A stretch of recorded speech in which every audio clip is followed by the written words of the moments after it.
Gimana mulai? Apa nunggu nunggu yang lain? Kita mulai sekarang aja. Assalamualaikum warahmatullahi wabarakatuh. Waalaikumsalam warahmatullahi wabarakatuh. Waalaikumsalam warahmatullahi wabarakatuh. Selamat sore semua. Alhamdulillahirrahmanirrahim. Wassalatu wassalamu ala asyrafil anbiya'i wal mursalin. Sayyidina wa maulana Muhammadin amma. Yang terhormat Koordinator Misi 2021, yang terhormat pemandu kita pada sore hari ini, Bang Oman, serta seluruh peserta diskusi yang berbahagia. Yang pertama-tama, marilah kita panjatkan puja dan puji syukur kehadirat Allah Subhanahu wa Ta'ala yang senantiasa melimpahkan rahmat serta taufiknya kepada kita semua, sehingga kita diberi kesehatan dan bisa mengikuti acara pada sore hari ini. Tak lupa salawat serta salam semoga tetap tercurah limpahkan kepada junjungan kita Nabi Agung Nabi besar Muhammad SAW, karena berkat beliaulah kita dapat menikmati kehidupan yang penuh dengan kemuliaan ini.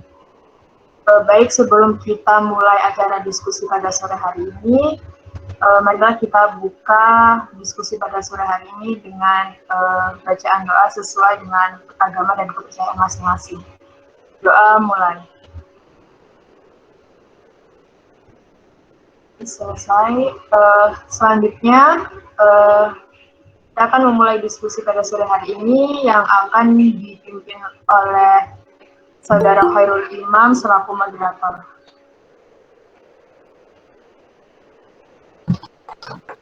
Cek. Bismillahirrahmanirrahim. Assalamualaikum warahmatullahi wabarakatuh. Waalaikumsalam warahmatullahi wabarakatuh. Bismillah, alhamdulillah, amma ba'du. Terima kasih kepada host penyelenggara yang sudah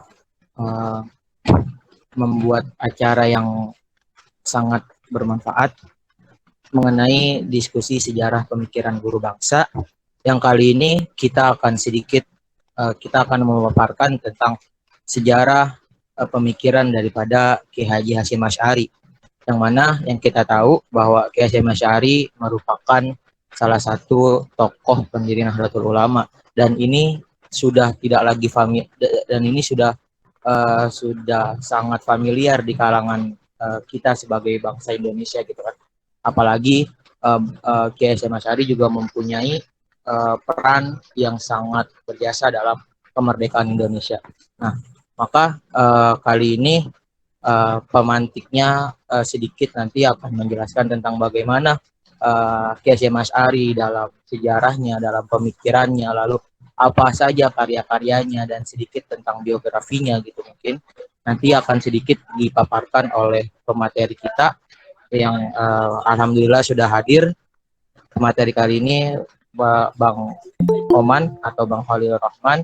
Beliau merupakan mahasiswa pasca sarjana di Universitas Nahdlatul Ulama Indonesia yang biasa kita kenal dengan UNUSIA. Nah, maka untuk mempersingkat waktu, kepada Kak Oman dipersilahkan waktu dan tempatnya. Terima kasih.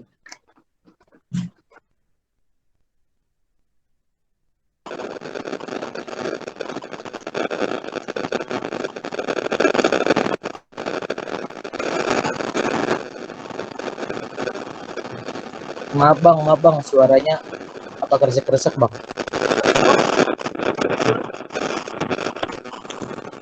Udah kedengeran? Nah siap, kedengeran bang. Kedengeran belum? Kedengeran bang, kedengeran. Sebelum mulai saya ucapkan dulu kepada mahasiswa terulama.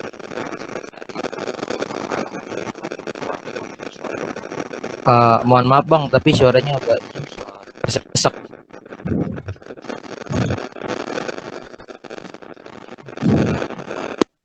Udah jelas? Nah jelas bang, jelas. Oke. Jadi sebelum kita mulai diskusi kali ini, kita dulu kepada Muassis Nahdlatul Ulama Mas Syari ala hadini wa ala kullin sholihah, khususan Mbah Hashim Asy'ari wa Muhammad jami'a auliya al-tisqa. Al-Fatihah. A'udzubillahi minasyaitonir rajim. Bismillahirrahmanirrahim. Alhamdulillahirabbil alamin. Arrahmanirrahim. Maliki yaumiddin. Iyyaka na'budu wa iyyaka nasta'in. Ihdinas siratal mustaqim. Shiratal ladzina an'amta 'alaihim. Terima kasih teman-teman yang sudah hadir di diskusi kali ini. Sebelumnya mungkin sudah familiar atau udah pernah lihat muka saya, teman-teman? Kalau saya sih udah bang, kalau saya sih udah. Maaf teman-teman, sudah lama menghilang ya dari jagat peradaban Pinisi dan jagat SPI lah. Saya sudah 1,5 tahun dari Ciputat sudah mukim di rumah. Jadi sekarang saya lagi studi di Universitas Jakarta, hijrah dari UIN negeri ke swasta tentunya. Oke, saya diminta sama moderator, sama ketua Pinisi untuk mengisi diskusi kali ini. Ya sebetulnya tidak diskusi soal Ki Hasyim Asy'ari juga semuanya sudah tahu. Jadi saya paling hanya beberapa saja lah untuk melengkapi bahan. Mungkin bisa di-share ini slide-nya.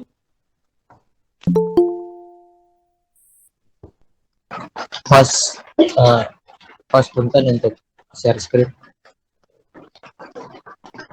Sambil ngopi aja teman-teman, sambil ngopi, sambil ngerokok gitu.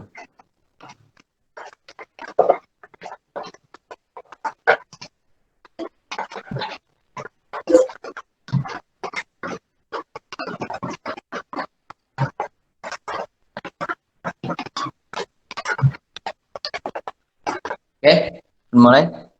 Dibesarkan aja, besarkan semuanya. Ini tentang Ki Hasyim Asy'ari.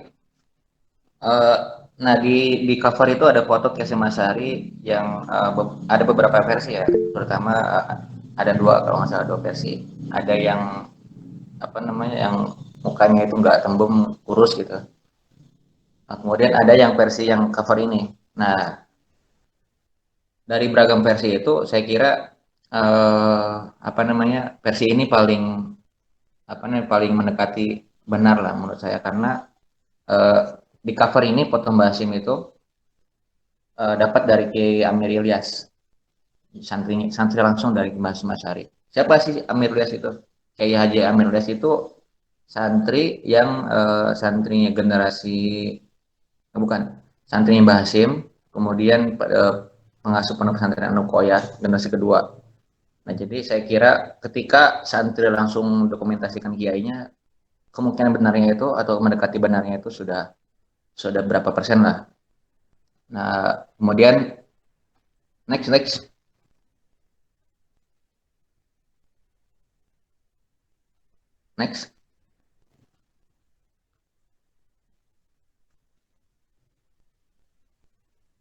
bisa next.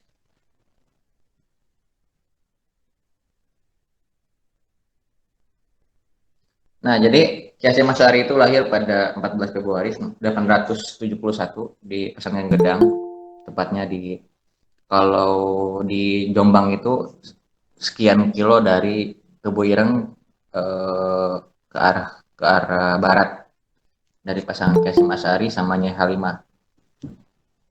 Nah, jadi Ki Hasyim Asy'ari ini anak ketiga dari 11 saudara. Siapa sih Nyai Halimah? Nyai Halimah itu putranya Kiai Usman. Jadi dia dinikahkan ketika sudah matang betul secara keilmuan. Jadi Kiai Usman ini tertarik sama Mbah Hashim karena reputasi keilmuan juga sudah matang ya. Jadi akhirnya dinikahkan dengan Nyai Halimah. Nah, perlu diketahui bahwa Ki Hasyim Asy'ari itu nikah 3 kali, bukan 3 kali sekaligus ya, jadi satu-satu gitu. Yang pertama ke Nyai Halimah, punya putra namanya Ki Abdullah. Kemudian Nyai siapa nama satunya itu yang menurunkan ke Mbah Abdul Wahid Hashim ya, Gus Dur, dan itu namanya Mbah Nyai Nanti searching aja ya, saya lupa namanya. Nah kemudian ketiga itu Nyai Masturoh. Nyai Masruroh kalau nggak salah, Nyai Masruroh yang menurunkan kayak yang sekarang mengasuh itu kayak Abdul Hakim. Nah itu yang mengasuh pesantren sekarang di Puirang. Nah jadi dari pernikahan Kiai Hasyim Asy'ari juga nanti lahir Gus Dur, kemudian pernikahan itu Abdul Wahid Hasyim, kemudian menurunkan Gus Dur, Kiai Solahuddin Wahid. Nah itu dari istri kedua, bukan istri pertama maupun istri ketiga. Nah, jadi kalau kalau merunut istilah itu jangan sampai ini ya, jangan sampai setengah-setengah gitu ya. Harus langsung dari anaknya siapa nih, kemudian ke kakek-kakeknya siapa. Nah, sedangkan secara nasab dari jalur Araya itu ke Sunan Giri atau Maulana Ishak, kemudian dari jalur ibu Jaka Tingkir, tahu Jaka Tingkir ya, Sultan Pajang atau putra dari Berjaya 5 Lembu Peteng 5 6. Next. Nah, saya kira soal nasab kemudian pendidikan itu sudah lumrah. Nah, ini pendidikan nih, pendidikan dari mulai lahir sampai umur 15 tahun kira-kira. Beliau itu berguru langsung pada ayahnya Kiai Asy'ari, kemudian kepada kakeknya. Karena di tradisi pesantren itu dari mulai kalau bahasa Sundanya itu orok ya, dari mulai orok itu sudah diperkenalkan dengan dunia pesantren. Yang namanya Gus-Gus atau anaknya Kiai itu pasti dari awal lahir brojol sampai ketika nanti wafat itu pasti di lingkungan pesantren. Nah jadi langsung diajarin sama ayah dan ibunya begitu sebelum mengalana ke berbagai pesantren. Nah yang pertama ada pesantren Gedang, yaitu tempat kelahirannya. Kemudian pesantren Wonokoyo Probolinggo, kemudian pesantren Siwalan Panji. Nah ini banyak dengan Kiai Haji Ahmad Dahlan di Sidoarjo. Sekarang itu di wilayah kalau nggak salah Buduran Sidoarjo. Nah jadi di Siwalan Panji ini beliau berguru sama Kiai Kiai Kholil kalau nggak salah, Kiai Kholil, Kiai Khozin namanya Kiai Khozin. Nah nanti Kiai Haji Ahmad Dahlan juga satu kamar dengan Mbah Hasyim. Karena sebelum Ahmad Dahlan secara pemikiran itu modernis, dia juga mesantren di berbagai pondok di Jawa. Nah, kemudian yang terakhir sebelum ke Mekah, beliau belajar ke Kademangan atau di pesantren Mbah Kholil Madura. Next.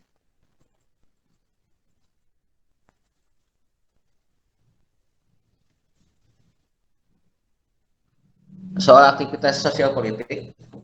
Jadi sebelum mendirikan pesantren, beliau kan juga belajar di Hijaz ya, di Hijaz. Hijaz itu Mekah dan Madinah. Jadi sebelum ganti nama Arab Saudi, Arab Saudi itu kan nama Arab Saudi itu muncul ketika setelah dikuasainya Mekah sama Ibnu Saud ya. Nah, jadi sebelum adanya Arab Saudi itu namanya Hijaz. Hijaz itu Makkah dan Madinah. Nah, jadi ketika di Hijaz, selain belajar beliau juga menghimpun atau bersosialisasi dengan teman-teman di Jawa, kemudian atau berguru dengan syekh asal Jawa, dan banyak guru di kitabnya beliau itu ada namanya sanad gurunya itu banyak seperti kayak Syekh Bakri Sato, Syekh Nawawi. Nah, Syekh Bakri Asato itu pengarang dari kitab I'anatul Thalibin, sarahnya dari Fathul Mu'in. Kalau anak pesantren pasti tahu lah, pasti familiar. Nah, jadi kalau di Hijaz sendiri banyak belajar dengan ulama-ulama sana. Dan terutama karena kegemaran di bidang hadis, maka belajar sama Syekh Mahfud Termas, ulama asal Jawa yang mengajar Bukhari, kitab Bukhari. Nah, jadi sanad hadis, sanad keilmuan itu pasti bersambung ke Rasulullah dan nanti juga terus sampai ke Allah ya. Jadi secara sanad keilmuan, kalau teman-teman runut, misalnya saya belajar sama anu terus nanti juga pasti ke Hasyim Asy'ari. Terutama kalau kalian mondok di Jawa ya, bukan pondok-pondok yang notabene tanda kutip pada Kiai Hasyim Asy'ari. Nah, setelah belajar di Mekah atau Hijaz, jadi beliau kemudian pulang ke tanah air dan mendirikan pesantren Tebu Ireng pada tahun 1889. Nah, jadi nanti ini periode awal dalam pembangunan pesantren Tebu Ireng. Apa namanya? Di Tebu Ireng sendiri awalnya tidak ada pemukiman ya, hanya ada pabrik gula, sampingnya itu pabrik gula. Kemudian di situ kriminalitas juga sangat mengkhawatirkan lah. Beberapa kisah sepuh menyarankan agar tidak di situ letak pesantrennya, jadi di wilayah lain. Tapi Kiai Hasyim Asy'ari ini menolak karena untuk apa ketika tempat itu sudah baik didirikan pesantren, maka kekeh ya, kalau bahasa Sunda itu kekeh Kiai Hasyim Asy'ari itu mendirikan pesantren di daerah Tebu Ireng yang dinilai waktu itu kriminalitas, kemudian bahasa kasarnya tuh lonte-lonte tuh malam ya sering berkeliaran begitu. Nah, kemudian selain itu karena kepakaran keilmuan Kiai Hasyim Asy'ari ini sudah mengakar dari sejak kecil, kemudian dia komunikasi dengan berbagai ulama-ulama internasional. Kemudian di Mekahnya sudah alim alama lah. Jadi kalau Mekah itu sebagai epicentrum keilmuan, maka ketika pulang pasti menjadi alim alama lah. Kalau kita kan ya tetap jadi inilah muta'alim ya, orang yang belajar. Kemudian setelah pesantren Tebu Ireng Jombang ada, nah banyak santri-santri yang datang, termasuk banyak santri dari Jawa Barat, Jawa Tengah, Jawa Timur. Nah, kemudian murid-muridnya ini murid-muridnya ini kan sangat berpengaruh gitu, kemudian sangat alim lah. Nah, bahkan di luar Jawa ada murid-muridnya yang datang ke pesantren Tebu Ireng, khususnya di bulan Ramadan.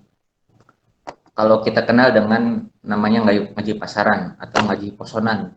Jadi selama bulan Ramadan di pesantren Tebu Ireng ini kitab Bukhari Muslim pasti dikaji.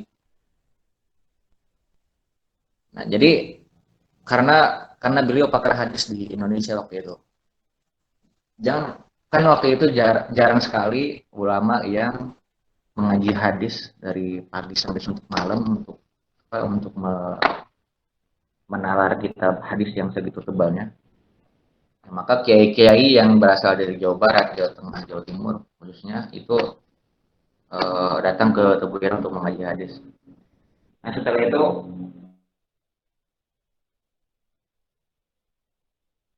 pada 1926 beliau di atas desakan Kiai Wahab Rasulullah sebetulnya. Jadi NU sebetulnya penggeraknya itu ya Kiai Wahab. Kalau Kiai Hasyim Asy'ari itu karena hanya kepakaran keilmuannya saja sebetulnya.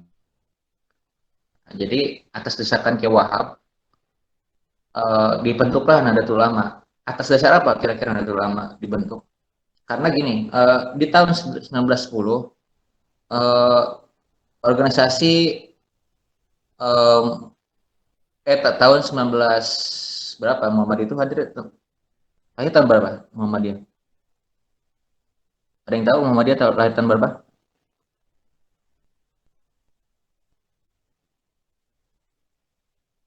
Jadi pada tahun 1910 organisasi-organisasi itu juga ada seperti Syarikat Islam, kemudian Al-Irsyad waktu itu ya. Kemudian banyak organisasi itu masih hidup rukun lah, antar organisasi itu masih berkomunikasi dengan baik. Nah, pada 1920-an ke atas, nah itu mulai komunikasi antar organisasi ini meruncing, ditandai dengan runtuhnya Turki Utsmani, kemudian dikuasainya Arab Saudi oleh Ibnu Saud. Karena sebelumnya pada 1924 di Arab Saudi itu masih dipimpin sama Raja Hussein kalau nggak salah, Raja Hussein, dan dikuasai sama Ibnu Saud pada tahun 1924. Nah, jadi yang Aliran Wahabi. Nah, jadi kebebasan bermazhab itu sudah disingkatkan oleh aliran Wahabi yang waktu itu menguasai daerah Hijaz, daerah Arab Saudi waktu itu. Nah, karena karangan tradisional ini tetap menganut mazhab 4, maka kiprah-kiprah Nahdlatul Ulama khususnya yang disuarakan oleh Kiai Hasyim Asy'ari itu segera membentuk Komite Hijaz namanya. Komite Hijaz untuk mengkonsolidasikan atau menyuarakan gagasan terkait pandangan kebebasan bermazhab. Karena kalau kita kaji ulang ya, yang namanya kebebasan bermazhab ini dulu di Mekah sangat bebas gitu. Contoh hal kebebasan mazhab di Mekah itu dalam hal sholat. Kalau mazhab Syafi'i itu penganutnya paling banyak di Mekah. Kemudian sholatnya itu ya terletak beda-beda gitu. Misalnya di sebelah sini mazhab Syafi'i, di sebelah sininya. Jadi kan muter, abang ini mau muter ya. Sebelah sini mazhab Syafi'i, sebelah sini mazhab Maliki, Hanafi, Hambali. Nah, jadi kalau mazhab Syafi'i itu terletak di ketika sholat itu terletak di makam Ibrahim dan Hatim. Ya.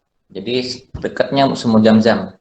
Makanya nggak salah ketika kita baca kitabnya Fikih Syafi'i itu sholat paling afdol ya dekat makam Ibrahim gitu. Nah, karena mazhabnya Imam Syafi'i itu ya sholatnya di daerah sana dekat makam Ibrahim. Kemudian ada mazhab Maliki yang sholatnya itu di dekat Hijr Yamani atau Hijr Ismail ya. Kemudian Hambali dekat Hajar Aswad, Rukun Yamani. Kemudian mazhab Hanafi di Hijr Ismail di sisi sebelah baratnya. Dan banyak lah ya, dan banyak kebebasan bermazhab itu masih dilestari di Arab Saudi waktu itu. Nah, atas dasar pengaruh-pengaruh itu, maka atas dasar desakan Ki Wahab itu membentuk Nahdlatul Ulama setelah direstuinya oleh gurunya yaitu Ki Khalil Bangkalan. Nah, setelah itu Nahdlatul Ulama ini ya buat transformasi ya jauh lah sampai sekarang tetap ada gitu. Yang paling terpenting adalah situasi waktu itu tahun 1926 karena dipengaruhi banyak faktor ya. Faktor pertama yaitu pertentangan antara kaum modernis dan tradisional, kemudian adanya pengaruh Ibnu Saud yang ingin kebebasan bermazhab itu dihilangkan, hanya satu aliran saja yaitu Wahabi. Jadi kebebasan beribadah kemudian terutama beribadah dalam 4 mazhab itu ingin dihilangkan. Nah, seterusnya banyak sebetulnya dari periode 1926 ini banyak membentuk jaringan-jaringan terutama perkawinan dengan kiai-kiai gitu ya. Sampai sekarang ini kan masih segitu ya, masih tradisi lah. Nah, kemudian Mbah Hasyim ini pada waktu itu ketika Nahdlatul Ulama berdiri ditunjuk sebagai Rais Akbar pertama. Dan ada sekitar 13 ulama yang mendirikan Nahdlatul Ulama. Jadi nggak hanya Mbah Hasyim ya. Ada karena waktu itu rapat ulama Jawa itu ya orang-orang tersebut yang mendirikan. Ya contohnya kayak misalnya Pinisi gitu berdiri, ya nggak hanya satu orang kan, pasti ada beberapa orang gitu. Atau PMI pasti nggak hanya satu orang gitu. Nah, maka Nahdlatul Ulama juga sama, banyak kiai-kiai yang juga turut mendirikan Nahdlatul Ulama. Nah, terus kemudian pada 1937 berdiri MIAI atau Majelis Islam A'la Indonesia hasil pertemuan pada tanggal 18-21 September 1937, karena MIAI berdiri ini sisakan politik juga, karena waktu itu komite atau apa Hindia Belanda mendesak agar berdirinya suatu organisasi yang menghimpun semua organisasi. Di dalamnya ada 13 organisasi yang bergabung, termasuk Syarikat Islam, Muhammadiyah, dan banyak organisasi lainnya. Jadi semacam federasi ormas lah gitu. Nah, ini pentingnya adalah untuk selain pengaruh ormas, juga mendesak agar Hindia Belanda ini juga memberikan kemerdekaan ke Indonesia. Nah, ini atas dasar inisiatifnya Ki Hasyim Asy'ari, MIAI itu. Dan itu menjadi ketua legislatifnya lah kalau nggak salah. Nah, setelah itu MIAI ini setelah bubar itu diganti dengan namanya Masyumi. Kita kenal dengan Masyumi ya. Nah, jadi sebelum Masyumi itu ada MIAI. Kemudian pada 1945 kita kenal dengan Resolusi Jihad, yang kita kenal sekarang juga Hari Santri Nasional, ASN, pada 22 Oktober 1945. Jadi kiprah Ki Hasyim Asy'ari sebenarnya banyak ya. Kalau kita runut mungkin sampai besok lah, sampai besok malam kayaknya. Nah, next, Ki Hasyim Asy'ari dapat gelar pahlawan oleh Presiden Soekarno pada 1964. Nah, ini penting karena Soekarno juga dapat pengakuan dari NU ya. Apa gelarnya tuh selain masalah? Ada yang tahu gelarnya Soekarno dari NU itu? Ada yang tahu, teman-teman? Oke, next aja, next. Nah, kita lanjut ke karya atau pemikirannya. Jadi, kalau yang namanya alim alama pasti punya karya. Jadi kalau kalian pinter, ya pasti harus punya karya gitu. Punya jurnal, punya buku gitu. Nah, Mbah Hasyim juga sama. Beliau banyak memberikan buku. Kalau ini semuanya hanya sedikit ya, hanya yang bentuk maktutat itu masih banyak. Hanya sedikit, nanti di kitab ini akan digabungkan dalam satu kitab namanya Irsyadus Sari. Saya punya di rumah. Nanti kalian cari aja namanya kitab Irsyadus Sari, kumpulan karya Ki Hasyim Asy'ari. Nah, salah satunya adalah Risalatu Ahlussunnah wal Jamaah fi Hadits Muwatta fi asyrati sa'ah wa bayan mafhumis sunnati wal bid'ah. Nah, jadi tentang metodologi berpikir dari Ahlussunnah wal Jamaah.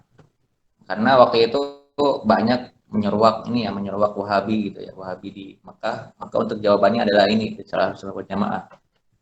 Kemudian An-Nurul Mubin fi Mahabbati Sayyidil Mursalin, itu tentang biografi Nabi Muhammad. Kemudian Adabul Alim wal Muta'alim fi ma yahtaju ilaihi muta'alim fi ahwali ta'alumihi wa ma ta'alimihi. Nah, ini banyak di kitab ini banyak dipelajari di pesantren-pesantren, terutama di Jawa Tengah sama Jawa Timur. Teman-teman pernah ngaji kitab ini? Orang pesantren? Pernah ya?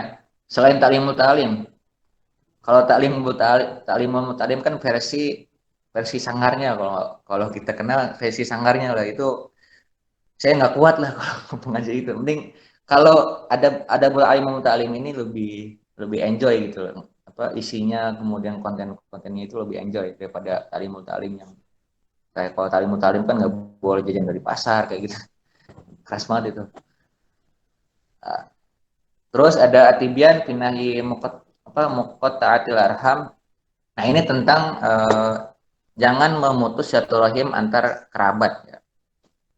Jadi kalau memutus ini janganlah gitu. Kemudian Muqaddimah Qanun Asasi Jami'atul Nahdlatul Ulama. Nah, ini buku pegangan untuk NU gitu, orang-orang NU. Kalau orang NU mungkin ya belum ngaji kitab ini, waduh, ini dasar dalam berjamiyah Nahdlatul Ulama. Kemudian ada banyak lah ya, tinggal baca aja nanti, beli kitabnya, kita di Syari-Syari. Next. Next. Nah, ini ada taklik atau komentar dari ini salah satu wartawan dari Arab ya, namanya Sayyid Muhammad Asad. Jadi Sayyid Ahmad Asad Shahab ini mengomentari beliau dengan kata-kata al-alama Muhammad Hasyim Asy'ari wajib ula binati istiqlal Indonesia. Jadi peletak dasar kemerdekaan Indonesia. Kenapa? Karena kiprahnya juga banyak ya. Jadi NU sendiri atau Kiai Hasyim Asy'ari sendiri kan ikut memerdekakan Indonesia. Nah, selain itu pengaruh-pengaruh beliau itu semakin besar lah, karena dengan santri-santrinya itu. Jadi kalau kalian ingin punya pengaruh besar, ya harus punya kader-kader yang progresif gitu kan, nggak hanya ngopi gitu kan, nggak hanya ngopi ngabis jajanan gitu. Tapi juga harus mempunyai harus tersebar luas lah di berbagai lini. Nah, maka kata si Sayyid Muhammad Asad Shahab ini seorang wartawan Arab yang mengomentari bahwa beliau ini adalah petak dasar kemerdekaan Indonesia. Nah, sudah saya share ya kitabnya. Nah, di kitab ini banyak mengutip beliau dari mulai kelahiran sampai pendidikan, bahkan pengaruh-pengaruhnya. Nah, ini di sampingnya ada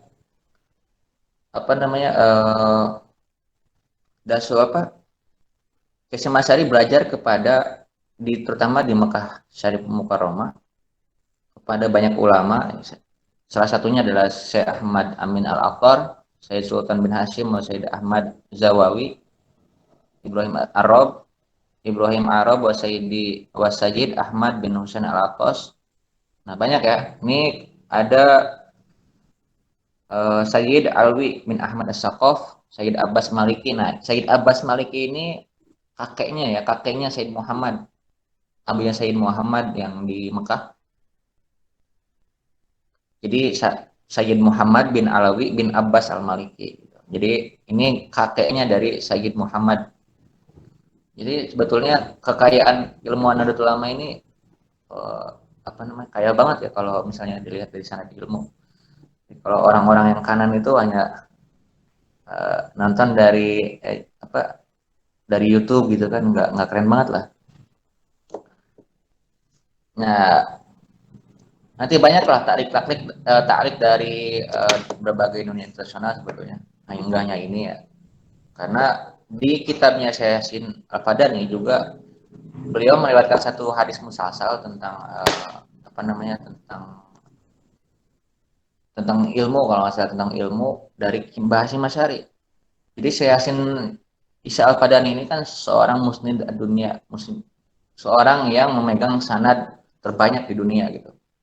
Nah, banyak salah satunya juga meriwayatkan hadis musalsal ya dari Kiai Hasyim Asy'ari. Nanti ada kitabnya tentang sanad-sanad Syekh Yasin Al-Fadani ini. Nanti kalian cari aja. Mungkin itu saja yang bisa saya sampaikan. Terutama karena Nahdlatul Ulama ini juga kompleks banget, terutama dalam soal pengaruh-pengaruh dari luar kemudian dari dalam. Sampai sekarang juga masih banyak perdebatan, kemudian merespon hal-hal baru dari luar maupun dari dalam. Mungkin itu aja. Terima kasih Pak Bu Moderator.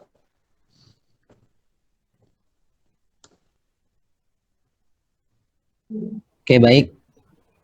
Ucapkan terima kasih kepada Pak Oman yang sudah memaparkan kurang lebihnya mengenai tentang perjalanan Kiai Hasyim Asy'ari, mulai dari sejarah, pembentukan NU, bahkan karya-karyanya sudah sangat jelas. Barangkali bagi teman-teman peserta audiens pinisi ini ada yang ingin bertanya, dipersilahkan. Boleh lewat chat ataupun bisa langsung menyalakan voice-nya. Nah, Nah, tapi sebelum audiens, saya mau nanya dulu nih Bang. Monggo Pak Imam. Gini Bang. Nah, kira-kira gini Bang. Wah, apa namanya, pernah gak sih Bang Kiai Hasyim Asy'ari ini mengeluarkan pemikiran yang bisa dibilang bahasa sekarang itu adalah kontroversi gitu Bang? Atau pemikiran-pemikiran yang pada waktu itu bahasanya tidak diterima di zamannya atau bisa dibilang kontroversi gitu. Pernah atau abang yang tahu apakah pernah atau tidak gitu?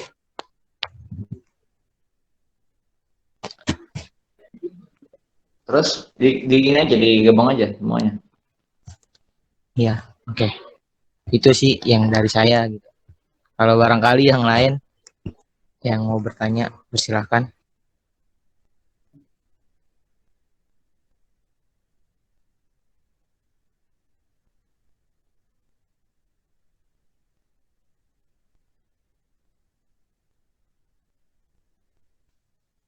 Saya tanya dong, Pak Moderator.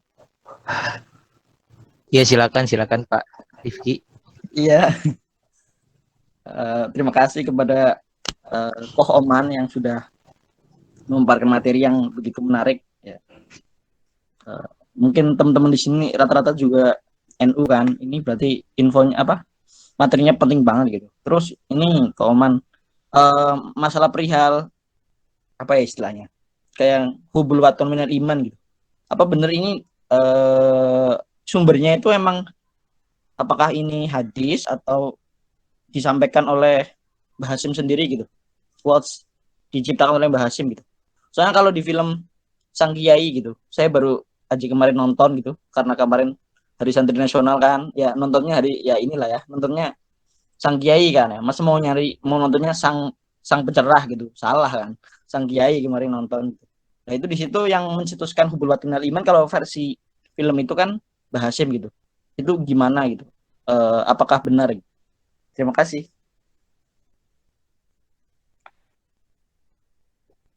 Oke, baik. Sama-sama Pak atas Iman. pemaparannya Pak Iman. Gimana Bang Aman? Dia langsung dijawab atau masih ngumpulin? Oke, cukup ya? Apa mau nambah lagi? Mungkin itu dulu kali Bang, apa sambil nunggu inian apa namanya pertanyaan-pertanyaan yang lain. Gini, menurut saya sih dari saya yang literatur saya baca, Hasyim Asy'ari juga banyak menolakkan pemikiran terutama dalam ini ya mempertahankan Ahlussunnah wal Jamaah yang kata orang itu kan tradisionalis gitu. Nah, ini sebetulnya poin-poin pentingnya itu sebetulnya kebebasan bermazhab. Pentingnya apa? Pentingnya karena tata cara peribadatan itu kan tidak hanya satu lingkup saja gitu ya. Tidak hanya satu lingkup. Bentar.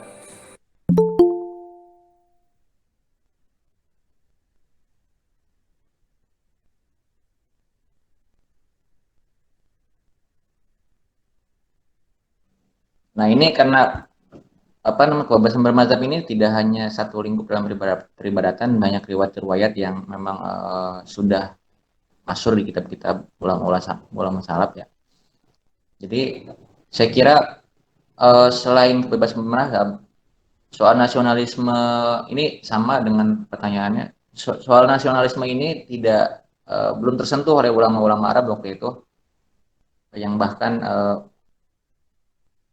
literatur Arab sendiri kan tidak menyinggung soal itu gitu, soal hubul watan minal iman.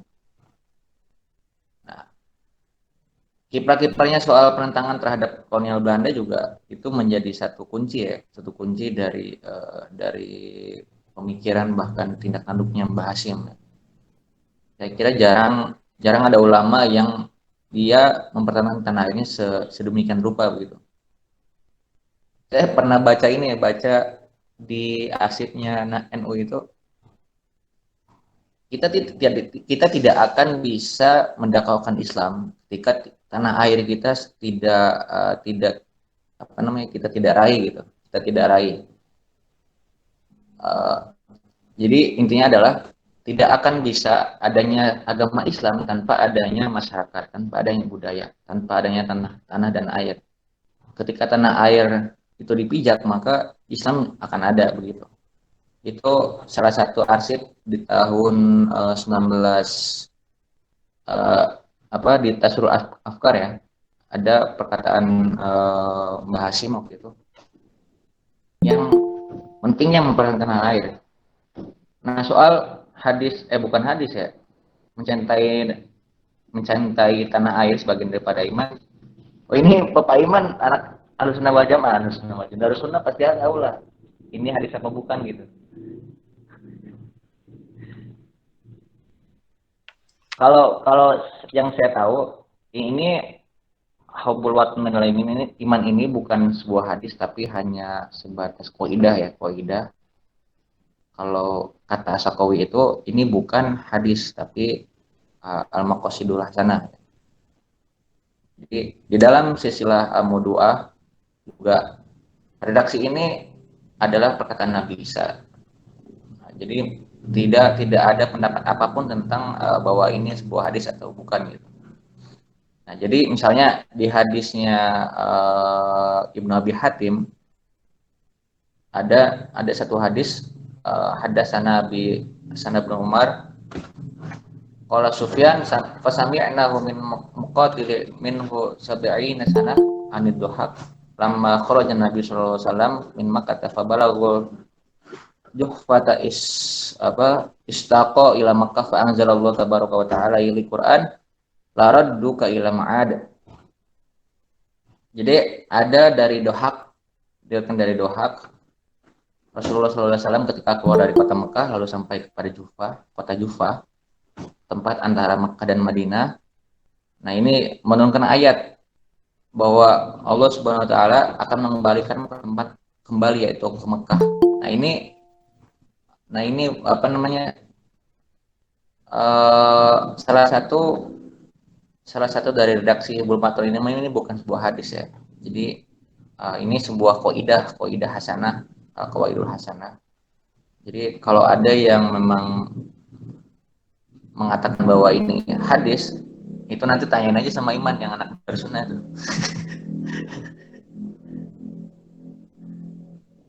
Mungkin itu aja Pak Moderator.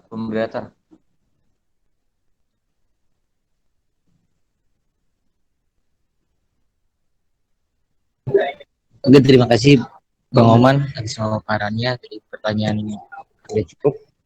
Nah, maka saya kembalikan lagi ke Pak Rifki Iman. Apa sudah cukup puas atas jawabannya? Sudah sangat jelas nih. Terima kasih, Ko Oman. Wah.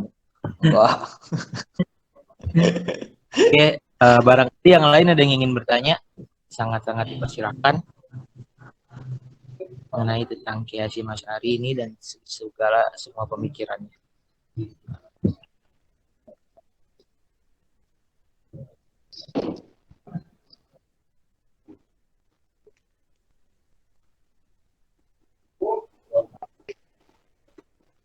Oke nih Bang, ada yang bertanya dari Rifki Erlangga. Assalamualaikum, waalaikumsalam. Saya ingin bertanya bagaimana cara ulama NU dalam menyelesaikan sebuah kasus problematika yang terjadi dalam masyarakat, gitu Bang. Jadi bagaimana pandangan ulama NU ini menyikapi problematika yang saat ini terjadi di masyarakat, gitu. Ini menarik. Kalau dari awal kan NU sudah punya kiprah soal itu ya, soal merespon bagaimana situasi nasional maupun internasional, khususnya tadi di tahun 1922 sampai 24 itu kan situasi sedang meruncing lah antara kondisi nasional maupun kondisi internasional soal Islam tradisionalis maupun modernis. Nah, sejauh ini di NU agak menarik untuk soal respon ini. Saat ini soal moderatisme Islam ini kan soal moderatisme Islam mungkin ada yang kenal ya, ada istilah ini sudah familiar lah di kalangan NU gitu. Atau sebelumnya kita bahas dulu soal Basul Masail ya. Basul Masail ada sebuah badan khusus yang lembaga otonom, Banom, badan otonom ya, yang khusus untuk menyelesaikan problematika permasalahan di tingkat masyarakat begitu. Ada waqi'iyah atau ada maudu'iyah yang memang perumusan masalah yang baik diselesaikan begitu dengan dalil-dalil dari kitab-kitab klasik kontemporer maupun dari nas-nas Quran dan hadis begitu. Nah, saya melihat sekarang di modernisme Islam ya, bagaimana cara pandang NU tentang modernisme Islam ini. Nah, jadi sebelum bom ini, tahu nggak bom di Amerika waktu itu pada 2000 berapa? Yang WTC itu 2001 ya, September ya. Nah, itu pihak Amerika menyesalkan bahwa ini datang dari Islam gitu. Nah, soal gagasan modernisme Islam ini juga di orang-orang NU merespon dengan baik begitu. Karena cara pandang Islam tentang peribadatan, tentang macam-macam ya di Islam itu tidak hanya dalam satu otoritas tertentu begitu. Kita kalau dipikirkan ya, kita tidak pernah, Masya Allah ada Bang Berry. Di dalam Islam tidak ada otoritas sama sekali, kecuali ketika kekhalifahan ya, ada Abbasiyah, ada Umayyah, ada Utsmaniyah gitu kan. Tidak ada otoritas sama sekali. Mungkin hanya otoritas yang sifatnya adalah fatwa gitu, fatwa yang atau majma' fatwa gitu ya, yang berpusat di seperti Al-Azhar gitu. Tidak ada otoritas Islam gitu. Nah, maka cara pandang NU untuk merespon itu dengan adanya modernisme Islam. Mungkin saat ini digaungkan oleh Kemenag ya. Orang Kemenag juga orang-orang NU juga kan gitu. Ini bukan mendukung pernyataan menteri ya, bukan ya. Ya sikap respon itu juga dalam memandang modernisme Islam itu juga terjadi di Banser misalnya. Di Banser sebelum adanya keputusan pada 2018 antara Vatikan dengan Al-Azhar, itu orang-orang Banser itu sudah menjaga orang-orang Kristiani ketika beribadatan gitu. Ketika Natal kan dijaga sama Banser. Nah, ini sebenarnya problematika di dalam masyarakat ya. Oh, kenapa orang Islam menjaga umat lain gitu, yang kata mereka dolalah gitu, sesat gitu. Nah, ini hal-hal yang tidak terpikirkan, ini juga salah satu problematika permasalahan di tingkatan masyarakat ya. Nah, jadi responnya bagi saya sangat cepat karena NU sendiri ini tumbuh berdasarkan pengetahuan ya. Yang namanya NU kan Nahdlatul Ulama gitu, bangkitan para ulama. Kalau orang NU tidak berilmu, mending keluar aja gitu. Ada orang NU di sini yang jarang baca gitu, atau hanya ngopi-ngopi aja? Ada nggak kira-kira di sini?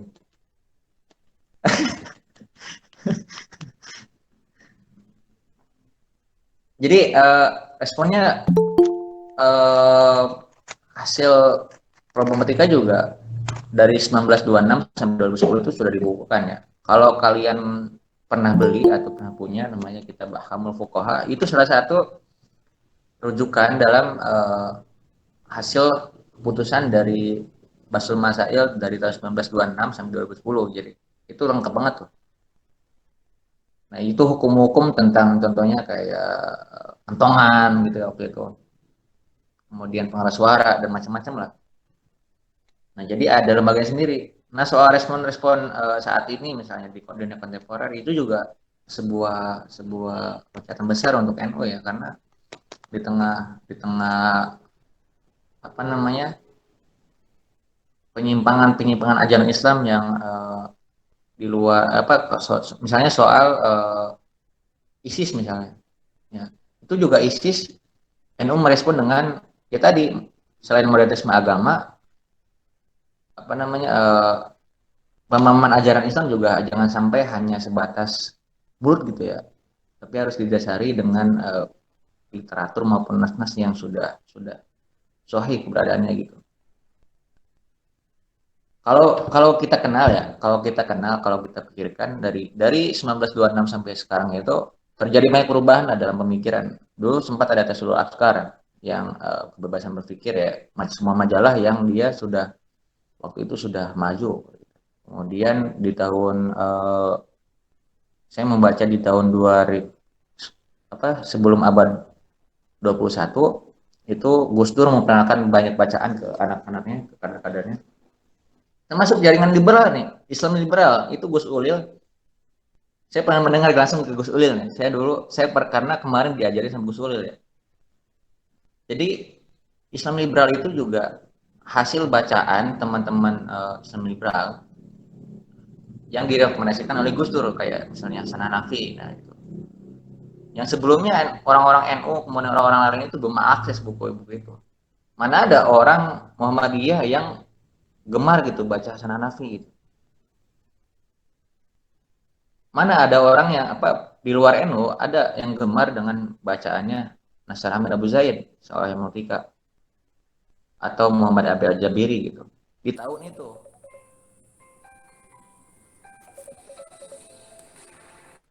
itu. Jadi perkembangan pemikiran di dalam tubuh NU juga pemikiran dan problematika itu juga harus diselesaikan dengan sebuah ilmu lah. Nah, jadi kalau ya intinya jangan ketika merespon di dalam tubuh NU. Ada yang nelfon. Nah, jadi respon dalam problematika sosial maupun keagamaan di tubuh NU sangat dinamis ya, karena tidak bisa dipisahkan dari dari kondisi situasi nasional maupun internasional. Begitu. Mungkin itu aja sih teman-teman, banyak lah kalau bicara soal NU gitu.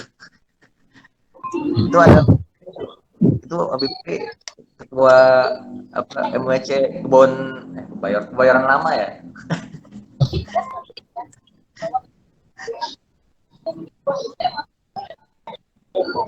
Oke Bang Oman, terima kasih dan terima kasih kepada para penanya.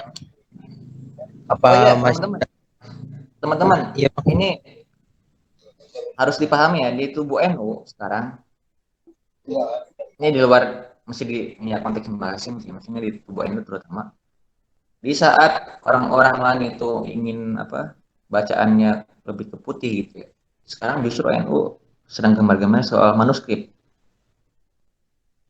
Jadi manuskrip ini kan naskah-naskah yang ditulis oleh ulama-ulama Jawa, yang diproduksi oleh ulama Jawa, kemudian disebarluaskan kepada masyarakat gitu ya.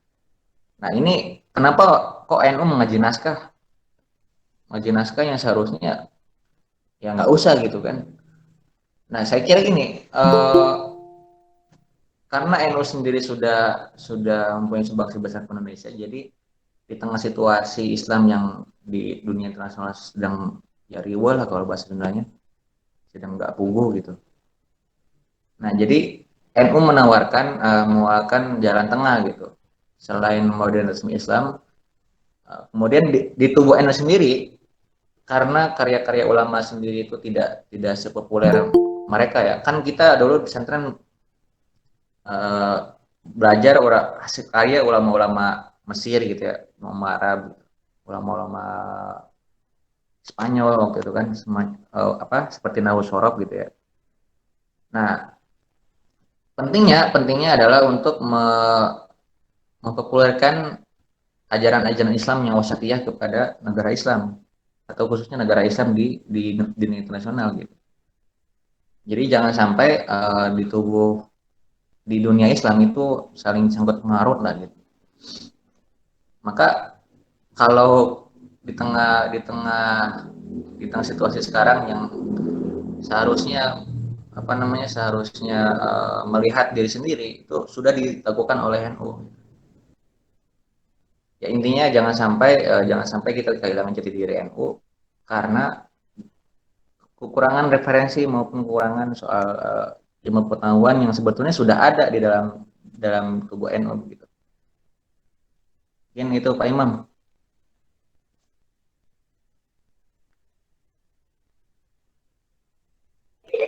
Oke, terima kasih Bang Oman atas pemaparannya dan jawaban atas pertanyaan yang ya bisa dibilang cukup menarik lah. Nah, apa ada lagi yang ingin bertanya? Kalau nggak ada, saya kira mungkin cukup kali Bang ya. Maaf ya, Nah, soalnya malam seharusnya kan malam ya seharusnya. Jadi iya makanya. saya ditugaskan di Kobong saya.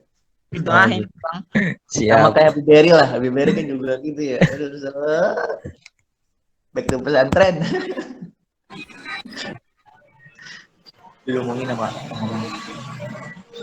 Oi,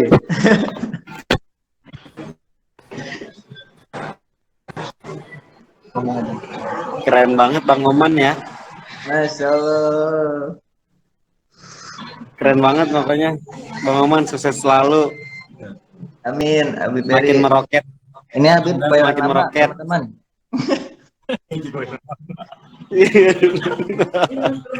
Ini gelap banget nih, mohon maaf nih lagi ada rapat terselubung. Ya, emang Lain next time aku juga mau lah dikasih materi sama Bang Oman, dikasih materi. emang dari dulu juga gelap sih sebetulnya. Lanjut. Oke Bang, saya rasa mungkin juga udah waktu juga udah ini kali Bang ya. Udah pengen maghrib. Jadi saya rasa cukup. Karena saya selaku moderator mengundurkan diri dan saya kembalikan lagi ke host. Saya cukupkan. Assalamualaikum warahmatullahi wabarakatuh. Waalaikumsalam warahmatullahi wabarakatuh. Sebelumnya maaf ya teman-temannya kalau nggak puas ya, saya bukan ini soalnya rapat puas. Puas kok, Kak. Puas banget. Ya baik, alhamdulillah acara pada sore hari ini telah selesai.